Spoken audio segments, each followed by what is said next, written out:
ఆనంద కాంచనాకి ఈరోజు అనన్య కాలు ట్రీట్మెంట్కి మెడిసిన్గా పొట్లకాయ కర్రీ వండి పెట్టమని చెప్పారు అనగానే అవునా సరే అంటూ కిచెన్లోకి వెళ్తుంది కాంచన. అప్పుడే కరెంటు పోతుంది. ఆ చీకట్లో ఆనంద ప్లాన్ ప్రకారమే పొట్లకాయ పక్కన ఒక పాము వచ్చి పడుకుంటుంది.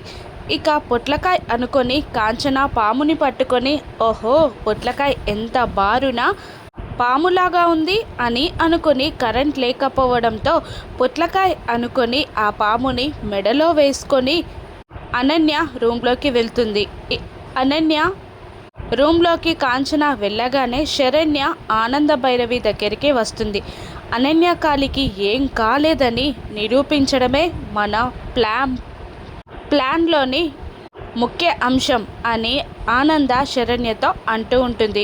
మెడలో పామును వేసుకొని చూసిన కాంచనాని చూసి చాలా షాక్ అవుతుంది అనన్య. ఒక్కసారిగా ఉలిక్కిపడి బెడ్ పైకెక్కి గెంతడం స్టార్ట్ చేస్తుంది అనన్య.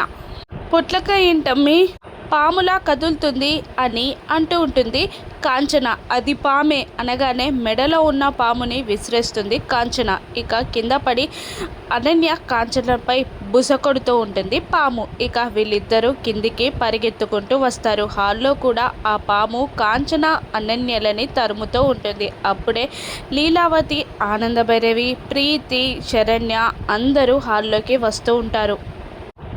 ఆనంద భైరవి క్లాప్స్ కొడుతూ, చూసావా అక్క అనన్య హాల్ మొత్తం ఎలా గెంతులేసిందో అని అంటూ ఉండగా లీలావతిని చూడగానే అమ్మా అన్నట్టు కాలు నొప్పి ఉన్నట్టు యాక్షన్ స్టార్ట్ చేసి ఆనంద మాటలకి షాక్ అయి చూస్తూ ఉండిపోతుంది అనన్య. అనన్య కాలు నాటకం బయటపడడంతో ఇంటి నుండి అనన్యని గెంటేస్తారా? రాను ఎపిసోడ్స్లో చూద్దాం. Thank you for watching.